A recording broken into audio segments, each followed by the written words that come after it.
Welcome to the You Can Feel Better podcast with Tyler and Hannah Waddle. We firmly believe that anyone can lose weight, feel better, and do more living. But unfortunately, there is so much confusing information out there about diets and weight loss that a health journey can often be very overwhelming.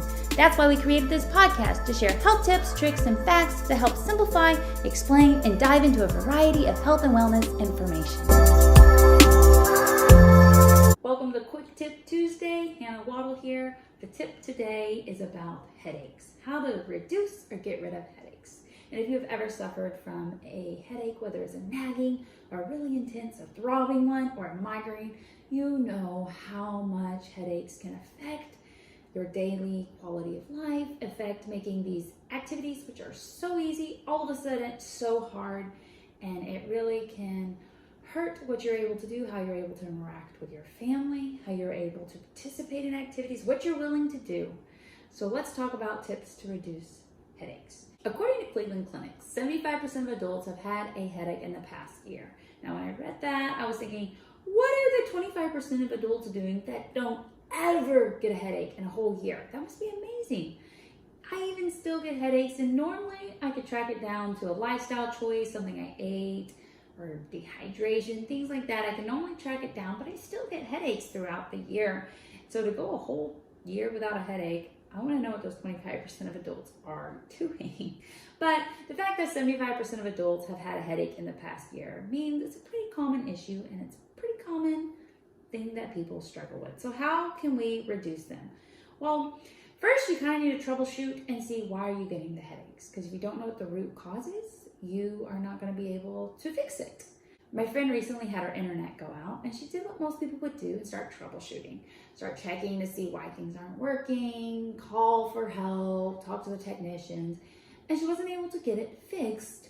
And then she started tracking it down to the root issue, and she was able to fix it when she figured out what the root issue was. It was a simple fix, but until she could figure out what the root issue was, she didn't know what to do to fix it. You know, not having internet is very inconvenient, and it was creating a lot of issues. She couldn't do the work she needed to get done, but she couldn't get it fixed until she found the root issue. Turns out in her situation, the root issue was very simple.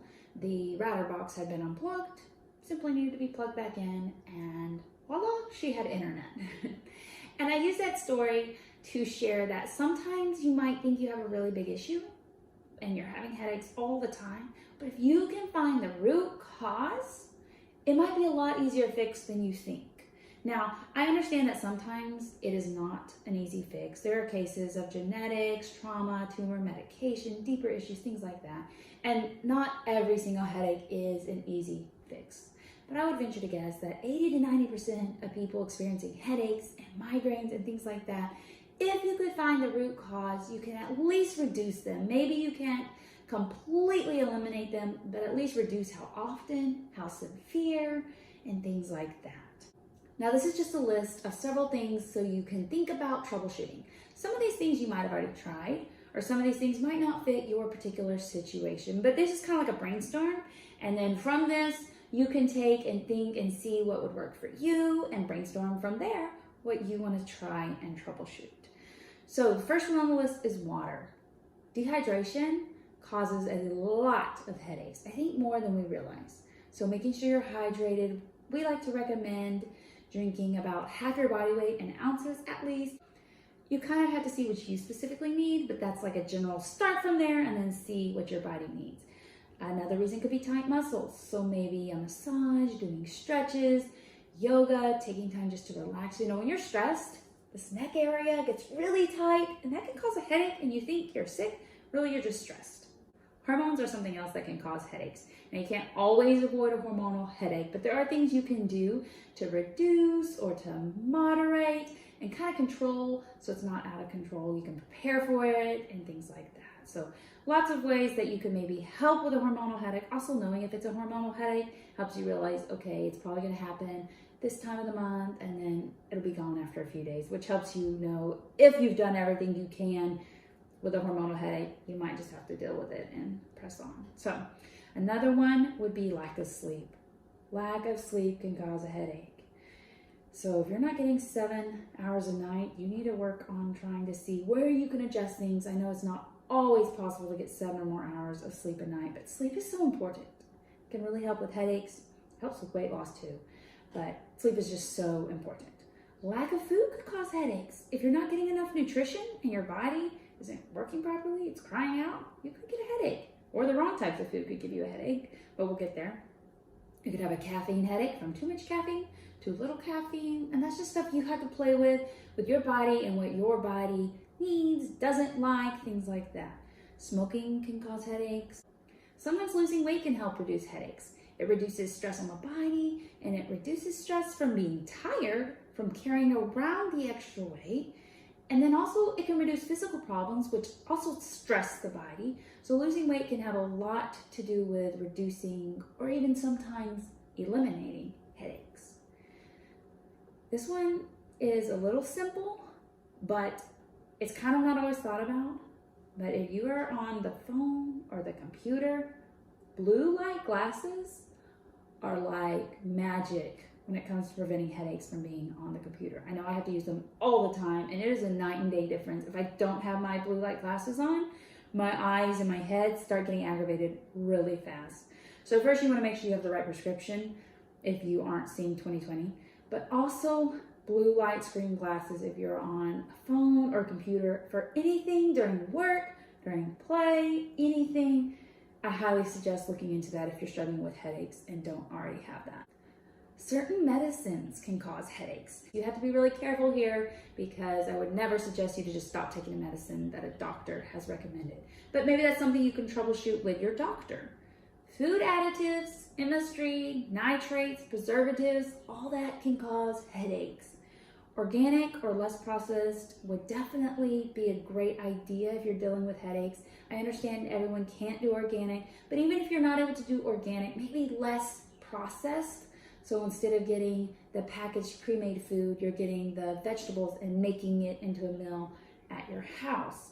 Food additives are in so many things. Next time you go to the grocery store, read the labels, and you want it to be really short.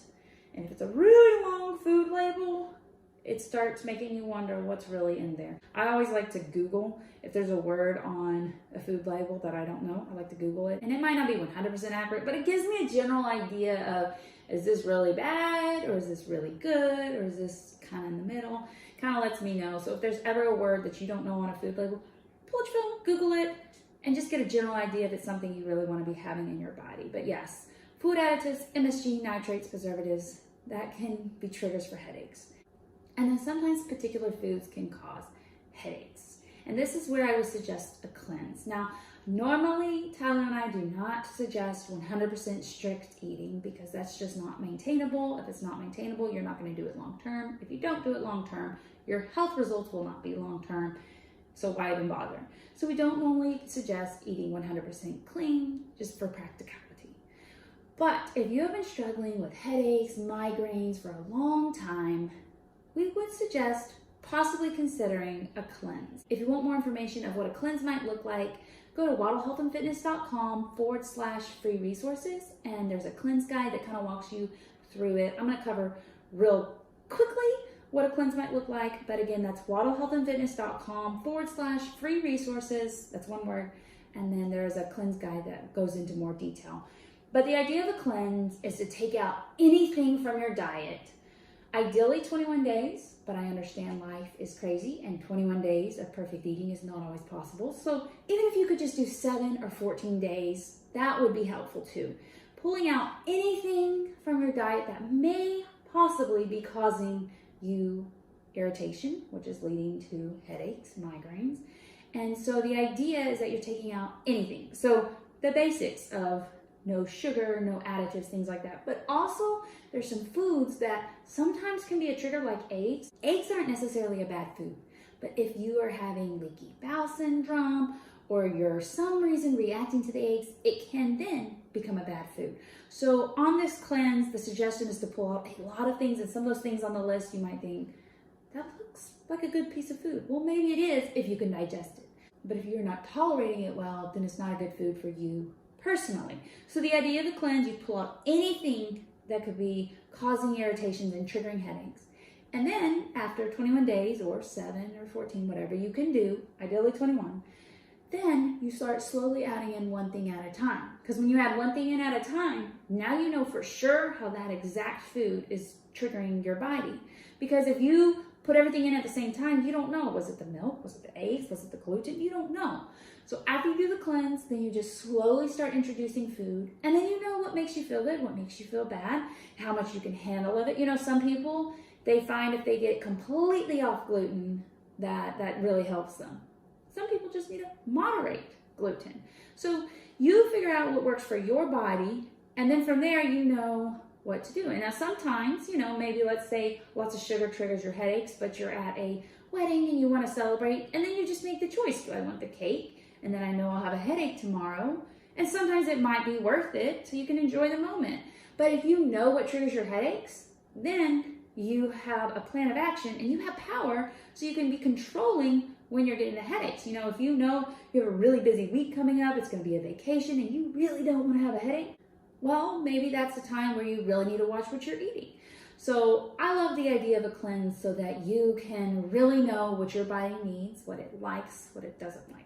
Another cool thing when you do a cleanse, it lets your gut really heal. And once your gut really heals, sometimes it can handle foods that previously were bothering you, but now that your gut is healthy, sometimes it doesn't bother it anymore. So you may find that foods you thought you were sensitive to, you're now able to handle, which is really cool. We'll go into more gut health later, but how that gut can heal and then handle food is just so cool.